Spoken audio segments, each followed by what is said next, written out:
Episode 51। और क्या हालचाल, सब बढ़िया। तो शुरू करते हैं। तो पिछले एपिसोड में आपने देखा था कि स्नेक ट्राइब और जुआनलिन फैमिली के बीच लगे तेरी भयानक फाइट लग रही होती है। बोला जाए तो दोनों क्लैन आपस में लड़ रहे होते हैं, लेकिन उसमें स्नेक ट्राइब हारती हुई दिखाई दे रही थी। और जुआनलिन फैमिली का जो मतलब कि ड्रैगन किंग से आया है जुआनलिन फैमिली में, ठीक है, उनकी साइड से लड़ने के लिए। तो जुआनलिन फैमिली की ओर से एक बंदा चलता है तो एक पावरफुल अटैक स्नेक ट्राइब पर कर देता है। और इस अटैक को जो स्नेक ट्राइब में सबसे पावरफुल बंदा था ना, एल्डर सीफू, वो इसे रोक नहीं सकते थे और वो समझ जाते हैं कि यही हमारी स्नेक ट्राइब का अंत है। लेकिन इतने में भाई साहब यहाँ पर हमारे एल्डर जूदाओ प्रकट हो जाते हैं और अब आगे अब जैसे ही एल्डर जूदाओ यहाँ पर प्रकट होते हैं ना, तो जो किंग टियान ने अटैक किया था ना, उसे पलक झपकते ही डिस्ट्रॉय कर देते हैं। अब भाई साहब जब किंग टियान एल्डर जूदाओ को ऐसा करते हुए देखता है ना, और वो यहाँ पर एल्डर जूदाओ को देखता है ना, तो वो घबरा जाता है। अब इतने में हमें एल्डर जूदाओ को बताया जाता है, जो कि एकदम मस्त तरीके से हवा में खड़े हुए होते हैं सामने वाले जुआनलिन फैमिली के बंदों की ओर। एल्डर जूदाओ समझ जाते हैं कि किंग टियान यहाँ पर जिस ब्लैक एनर्जी का उपयोग कर रहा है ना, वो शायद सोल क्लैन या फिर घोस्ट क्लैन से संबंधित है। अब जब एल्डर जूदाओ इसके बारे में किंग टियान से कहते हैं ना, तो किंग टियान गुस्सा हो जाता है कि तुम्हें इससे क्या लेना देना, कि मैं कौन सी चीज इस्तेमाल कर रहा हूँ, यहाँ से दफा हो जाओ वरना तुम्हारे लिए अच्छा नहीं होगा।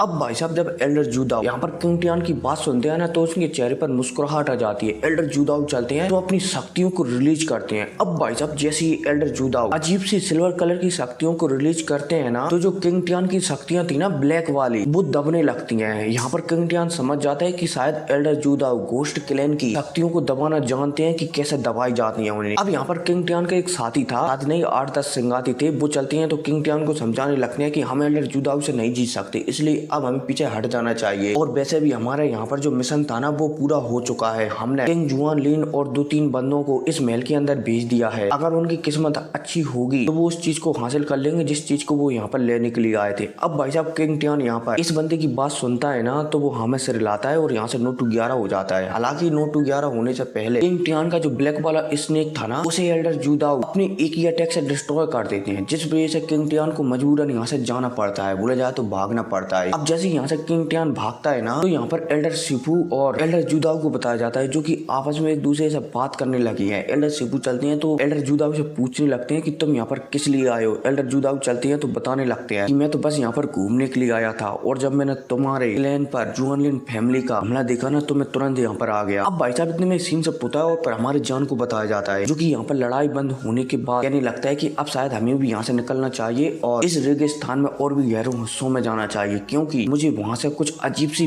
फीलिंग महसूस हो रही है। अब भाई साहब यहाँ पर हमारा जान ये कहता है ना, तो जान के साथ ज्यादा बंदे नहीं थे, सिर्फ 3 ही बंदे थे। एक थी मोयान और एक लिटली और एक हमारा जान। तीनों के तीनों चलते हैं तो यहाँ पर जो लड़ाई हो रही थी ना, वहाँ से निकल जाते हैं। और हमारा जान जिस बंदों के साथ आया था ना, टांग टांग एक लड़की का नाम था, वो 4 बंदे थे ना, वो इस महल के अंदर चले गए थे मौके का फायदा उठाकर। तो जो महल है ना, टोटल इसके अंदर 7 ह्यूमन जा चुके हैं, 3 जुआनलिन फैमिली की ओर से और 4 जो हमारे जान का ग्रुप आया था ना यहाँ पर, जिसकी लीडरनी टांग टांग थी, उसकी ओर से। अब जान चलता है तो फाइनली यहाँ से निकल जाता है। अब इतने में हमें मुंह फैन को बताया जाता है, जो कि रेगिस्तान में भटकते हुए फिर रहा था। हमारे जान की मुलाकात मुंह फैन से हो जाती है। अब यहाँ पर इनके बीच थोड़ी बहुत बातचीत होती है। मुफैन, जान, मोयान, लिटली और एक लड़की थी, पता नहीं लड़की थी या फिर लड़का, शायद लड़की होगी। 5 बंदे चलते हैं तो रेगिस्तान है ना, इनमें और भी गहरे हिस्सों में जाने लगते हैं, क्योंकि हमारे जान को रेगिस्तान के गहरे हिस्सों में एक अजीब सी शक्ति महसूस हो रही थी। और मैं बता दूं, अब हमारी जान को एक होली फ्लेम मिलने वाली है, ठीक है। अब भाई साहब जैसे यहाँ से हमारी जान का ग्रुप निकलता है ना, तो दोबारा से हमें एल्डर सीफू और जूदाओ को बताया जाता है, जो कि आपस में बात कर रहे होते हैं। इतने में यहाँ पर नू डोंग प्रकट होता है, जो कि स्नेक जनजाति के एक क्लैन का लीडर था। अब भाई साहब जैसे नू डोंग यहाँ पर प्रकट होता है ना, तो उसके साथ जो सोल क्लैन है ना, उसके 8 से 10 बंदे उपलब्ध होते हैं। और जो 8 से 10 बंदे थे ना, इनमें से 5 बंदे तो होते हैं डाउडी के 7 स्टार पर, इसके बाद 3 बंदे होते हैं डाउडी के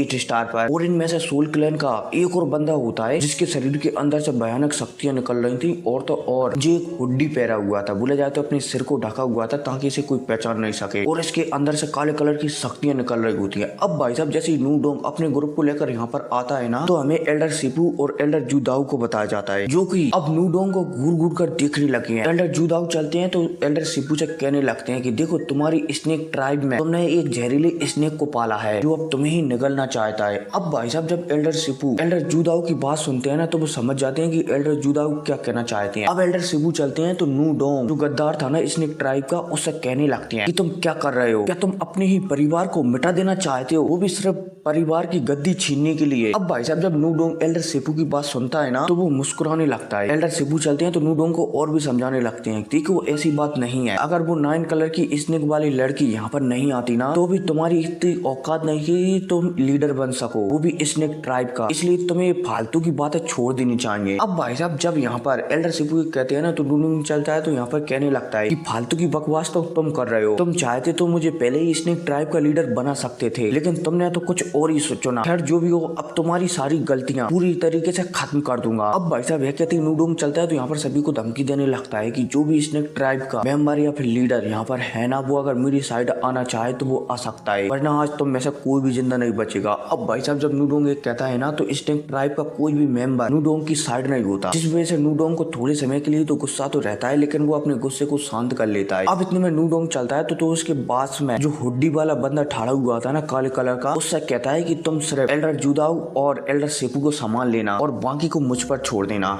जी हुड्डी वाला बंदा भी हमें सिर हिलाता है कि टेंशन मत लो, इन दोनों को मैं अकेले ही संभाल लूंगा। अब भाई साहब जैसे ये हुड्डी वाला बंदा एक कहता है ना, हुड्डी मतलब कि सिर पर कवच टाइप का कुछ लगाया हुआ था, जैसे अपन टोपा लगा लेते हैं ना ऐसा, ठीक है। हुड्डी वाला बंदा एक कहता है ना तो यहाँ से गायब हो जाता है और एल्डर जूदाओ के सामने प्रकट होता है और एक काले कलर की चेन निकालता है और तेजी से एल्डर शिपू पर हमला कर देता है। अब भाई साहब जब एल्डर जूदाओ शिपू पर हमला करते हुए देखते हैं ना तो एल्डर जूदाओ चलते हैं तो बीच में इसकी चेन को डिस्ट्रॉय कर देते हैं और इस हुड्डी वाले बंदे के सामने आ जाते हैं। अब जब ये काला कपूटा बंदा एल्डर जूदाओ को इतनी आसानी से अपनी चेन को डिस्ट्रॉय करते हुए देखता है ना तो इसके चेहरे पर मुस्कुराहट आ जाती है और ये एल्डर जूदाओ से कहने लगता है कि सच में तुम फैंजियान पवेलियन से होने के काबिल हो, एक ही अटैक में तुमने मेरी चेन को डिसॉल्व कर दिया। खैर जो भी हो, आज मैं तुम दोनों को खत्म कर दूंगा। अब भाई साहब यह कहती ये हुड्डी वाला बंदा चलता है तो एल्डर जूदाओ और एल्डर शिपू पर हमला करने लगता है और इनके बीच लगे तेरी होने लगती है। एल्डर जूदाओ समझ जाते हैं कि इस काले कपूटे आदमी को इतनी आसानी से नहीं हराया जा सकता, इसलिए वो एल्डर शिपू से कहते हैं कि शिपू इसे थोड़े समय के लिए रोको, मैं इसे हराने के बारे में कुछ सोचता हूँ। शिपू भी जूदाओ की बातों को समझ जाता है। अब इतने में एक काला कपूटा आदमी चलता है तो एल्डर जूदाओ से नजर हटाकर शिपू पर हमला करने लगता है, लगे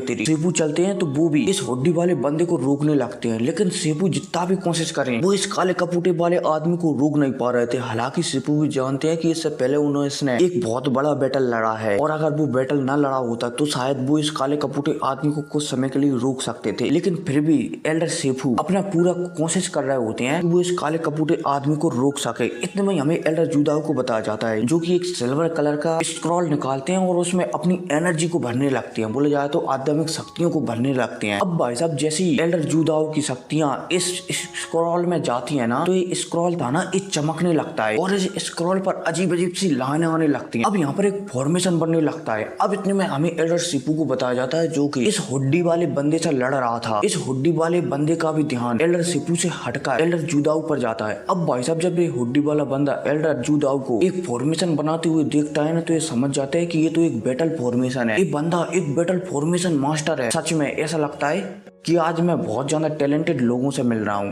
अब भाई साहब ये हुड्डी वाला बंदा था ना, ये एल्डर शिपू से ध्यान हटा लेता है और इसका पूरा ध्यान एल्डर जूदाओ पर पहुंच जाता है। अब जैसे ही एल्डर जूदाओ भी इस हुड्डी वाले बंदे को देखते हैं ना तो उनके चेहरे पर मुस्कुराहट आ जाती है। अब इतने में हमें हुड्डी वाले बंदे को बताया जाता है। हुड्डी वाला बंदा चलता है तो एल्डर जूदाओ से कहने लगता है कि ऐसा लगता है कि जुआन लेन कॉन्टिनेंट में बहुत ही ज्यादा टैलेंटेड बंदे हैं। खैर जो भी हो, अगर तुम ये सोचते हो कि इस बैटल फॉर्मेशन से तुम मुझे रोक सकते हो तो तुम्हारी ये गलत फहमी है। आज तुम बिल्कुल भी जिंदा नहीं बच सकते यहाँ से। अब भाई साहब यह कहती है बंदा चलता है तो धुआं में बदल जाता है, बोले जाए तो यहाँ से गायब हो जाता है। इतने में हमें एल्डर जूदाओ को भी बताया जाता है जो कि एक फॉर्मेशन बना चुके थे और उस फॉर्मेशन में कहीं पर गायब हो चुके थे और जो बंदा था ना हुड्डी वाला, ये एल्डर जूदाओ को देख नहीं पा रहा था, सिर्फ उनकी आवाज को सुन पा रहा था, इसलिए गायब हुआ था ताकि वो एल्डर जूदाओ को पता लगा सके कि वो इस फॉर्मेशन में कहाँ पर है। अब थोड़े समय तक ये हुड्डी वाला बंदा एल्डर जूदाओ को पता नहीं लगा पाता ना, तो ये दोबारा से प्रकट होता है और अपने शरीर से पावरफुल ब्लैक कलर का धुआं निकालता है और ये धुआं से बहुत सारी, बोला जाए तो 3 पावरफुल चेनें बन जाती है और तो इन चैनों में चिल्लाने की आवाज भी की जा सकती थी। ऐसा लग रहा था कि मानो ये चैन है किसी को पुकार रही हो कि हमें बचा लो। अब इन चैनों से हुड्डी वाला बंदा चलता है तो सीधा जो एल्डर जूदाओ का फॉर्मेशन था ना उस पर हमला कर देता है। अब जब एल्डर जूदाओ 3 चैनों को अपनी ओर आता हुआ देखते हैं ना तो एल्डर जूदाओ भी चलते हैं तो अपने फॉर्मेशन से ही